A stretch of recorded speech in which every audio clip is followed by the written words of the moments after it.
Since covering Kevin Bacon's sexy, not-so-sexy modern twist on The Invisible Man back in September, I felt compelled to follow it up with another questionable remake of an old-school horror classic, derived from the school of man can't decide if his powers are a blessing or a curse. Universal's 1941 The Wolfman is considered Hollywood's pioneering portrayal of early European lycanthrope folklore, providing us with the iconic visualization of a hairy man scampering through a moody gothic forest, howling in heartbreak over a somewhat tragic love story that's now as old as time itself. However, let's face it, we're not here to talk specifically about classics, no, we're here to talk schlock. And what schlock are we talking about in particular? Well, let's enter the world of the potentially good but depressingly bad 2010 remake of The Wolfman. Ah yes, Joe Johnston, a fairly unusual choice of director for a horror film, even if his background as a visual effects designer should make him right for at least the creative outlook of the film, but that comes with one noticeable hiccup. Personally, I find Joe Johnston films suffer from jarring tonal inconsistencies that make it unclear who exactly his films are for. For example, as a kid, The Pagemaster, Jumanji, and Jurassic Park 3 had some surprisingly frightening scenes for what were otherwise corny adventure films, whereas I felt Captain America had this weird 60s US military propaganda vibe with the heavy green screen and overly patriotic visual effects that made me wonder if it was satirical of the era in which the film was set, or just going for some boomer nostalgic homage. It's that latter stylistic inconsistency in particular that proves most apparent in The Wolfman, as it flips between an almost B-movie homage indicative of its classical roots, and a straight-up splatter flick that you're apparently supposed to take profoundly seriously. The Wolfman tells the story of Lawrence Talbot, a 19th century Shakespearean actor who returns to his home in Blackmore, England, or Wales in the case of the 1941 original, following the disappearance of his brother after a werewolf attack. Upon arriving to his dilapidated aristocratic home, he's greeted by his estranged father, Sir John, who abruptly reveals his brother's savaged remains have already been recovered, and concessions are being made for his funeral. From there, Lawrence begins reconnecting with his past, before one night being bitten by the very same werewolf that killed his brother, thus cursing him to transform into a ravenous man-beast during each full moon. I mean, it's pretty standard fare you'd expect from a werewolf movie, so don't go in expecting anything too grandeur, even if there are a few glimmers of substance buried very deep behind the flat nothing characters and almost decent gory goodness. While the remake follows the general beats of the 1941 original, it makes a significant number of contrived changes and expansions to have the story seem more complex than it ultimately is. The original film is barely over an hour long and sort of ends just as it really begins, with Lawrence's first transformation occurring well over halfway into the film. In fact, he's only a werewolf for about 10 minutes of screen time, with most of the film being devoted to a Romani superstition surrounding lycanthrope lore, Lawrence's strained relationship with Sir John, and his awkward flirtatious efforts with a local shop owner called Gwen. The remake, on the other hand, downplays many of those elements in favour of partially expanding on a plot point from the original regarding the PTSD Lawrence experiences following his attack, by setting himself up as an already troubled man suffering delusions due to a traumatic event from his childhood. I'll come back to it in more detail in a bit, but it's merely glossed over in the original that Sir John wants to institutionalize Lawrence for his seemingly manic behaviour following the attack, and is even encouraged by the local doctor to seek shock therapy. The remake essentially expands the runtime by following through with this detail in the second half of the story. However, it ends up feeling like a redundant addition, as the character drama built around it is so shallow and inconsequential already. Part of me would describe the film as kind of anemic. It fits that it has this cold, frail atmosphere given the brooding aesthetics of the original, but it's also how I would describe practically everything else about the delivery.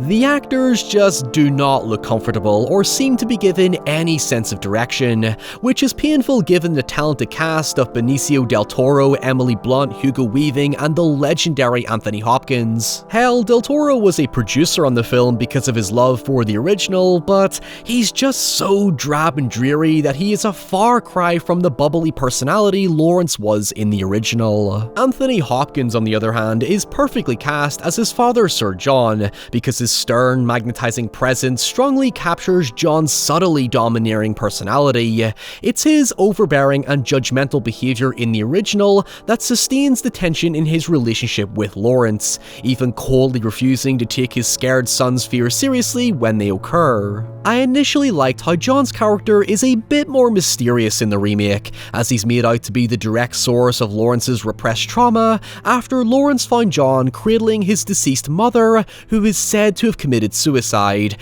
when in fact it clearly looks like a murder. It does try to make this a big significant revelation, so yes, I did technically just spoil it, but it doesn't take a Sherlock to work out exactly where this is all going. As a result, the original Lawrence finds his only solace in a local shop owner called Gwen, who at first rejects his efforts to be savvy before later falling for his genuinely charming, innocuous, and slightly quirky personality. She has a pivotal significance in the original of being the somewhat indirect cause of Lawrence's transformation after he gives her a supposedly magical charm gifted to him by a Romani traveler called Mileva that's said to prevent his transformation. He gives it to Gwen for her own protection as a selfless, sincere romantic act, thus his love blinds him from the curse, so to speak, but the problem is, if he's that superstitious, surely it would make more sense for him to just wear the charm to, you know, not transform into the thing you're trying to protect her from.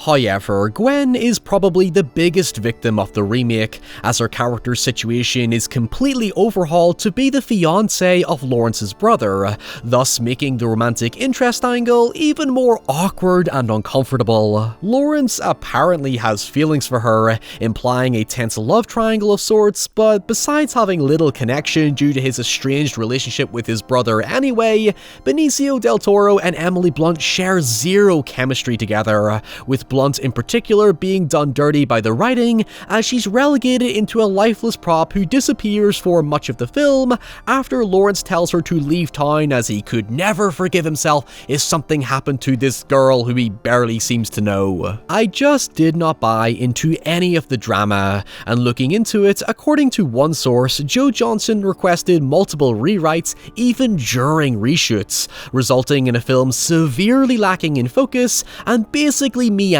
its way to a conclusion. It was originally written by Andrew Kevin Walker, best known for 7, 8mm and Sleepy Hollow fame, with David Self, who wrote the Haunting remake, brought in to rewrite the script to include greater dialogue and characterization, which is definitely not the film we ended up getting. The first half setting up the characters moves with such an alarmingly fast and choppy pace that you get no time to understand, let alone sympathize with what's going on. Scenes that should fill us with emotion, like his late brother's funeral where Lawrence is meant to feel guilt and regret for not amending his relationship sooner, last barely 20 seconds, with dialogue in between surrounding Gwen and John lasting about 2 to 3 minutes without any substance to progress the story or their relationships. I definitely get the sense it's meant to be a character-driven story like the original, but in changing much of the original's very simple yet effective concept, it comes off as pretentious more than anything else.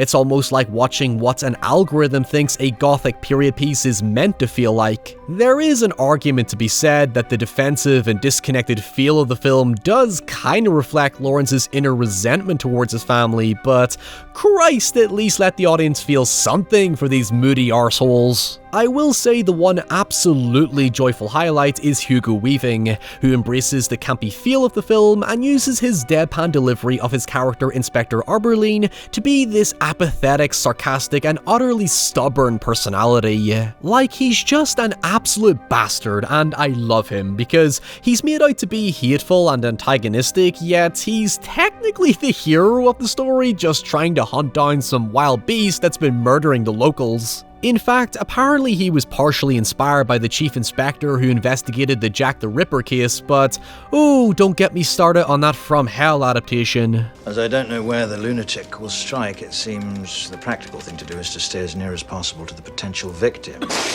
Now, before we go into the finer details, if the substance isn't found in the story, then surely the style makes up for it, you may ask. Well, kinda? Given the background of its two writers, you can certainly see the mold of Sleepy Hollow meets The Haunting, with the stiff, awkward performances and hammy, playful gore and violence mixed with some questionable CGI. Around 2010, when the film released, CGI felt like an overused obsession in Hollywood to the point it appeared more tacky than to enhance the quality of the spectacle. There are times in The Wolfman where the CGI feels either weightless or misplaced, diluting the gnarly impact of the actual practical gore effects and making it difficult to feel the same sense of horror, dread and disgust the townsfolk feel towards the string of vicious wolf attacks. I can see where the Jack the Ripper influence comes across by trying to highlight the defensive and paranoid disposition of the town, even generating a sort of man versus wild distress similar to Jaws, but if we're going to use that classic as a comparison, the noticeable difference was that Jaws had some fiercely grisly practical effects to sustain the emotional gravitas. However, I don't want to totally write off the inconsistent CGI because there are times it proves pretty effective, especially in transformation scenes that show the grotesque bone-breaking body deforming nightmare that it truly is. Like, it looks ungodly painful and even helps heighten the psychological impact Lawrence is experiencing with the curse. Yes, he obtains an almost immortal, unstoppable sense of power, but at the expense of great suffering and uncontrollable instability. That said, there are other times when The Haunting's weird, unclear visual tone comes across. It has that classical love letter vibe and some wonderful production design, yet faithfulness has its own weakness when the werewolf looks admittedly kinda goofy at times. It makes me wonder where the campy homage to the original ends and the actual terrifying reimagining begins, because Sleepy Hollow struck a decent balance when it came to practical effects, while Van Helsing nailed the CGI aesthetics. Like, can someone locate Stephen Sommers and get him back in the director's chair? Granted, it's thankfully nowhere near as bad as that time Scream's creator Kevin Williamson and Wes Craven decided to make a werewolf movie, and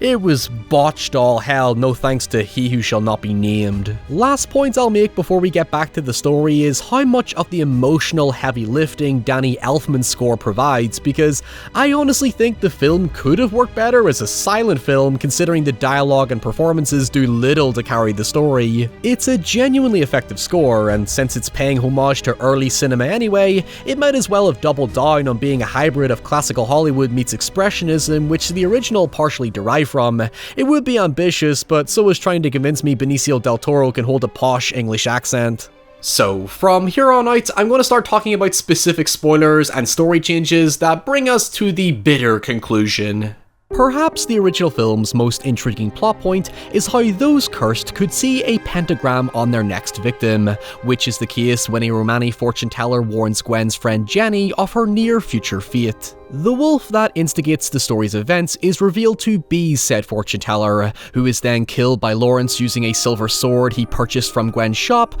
but not before being bitten himself. After Jenny's body is recovered, both Lawrence and Gwen are shunned by the community as suspects in her death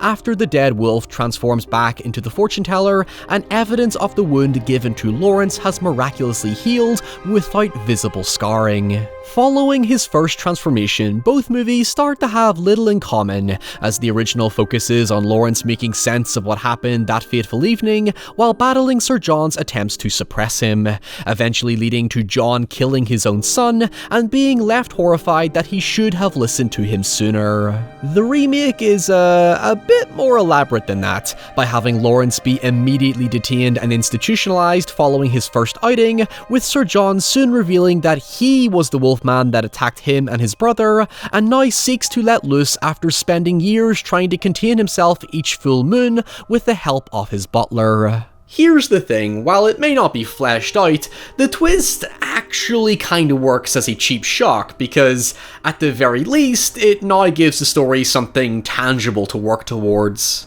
Granted, there isn't really any justification given to why John suddenly decides to embark on a violent rampage. Once Lawrence is institutionalized and effectively made responsible for the murders around town, John basically switches to manic antagonist who thrives off a newfound sense of life after becoming the old decrepit man he's established as. If the movie was going for any attempt at nuance, it's certainly out the fucking window at this point, now that we've entered into mad torture doctor territory.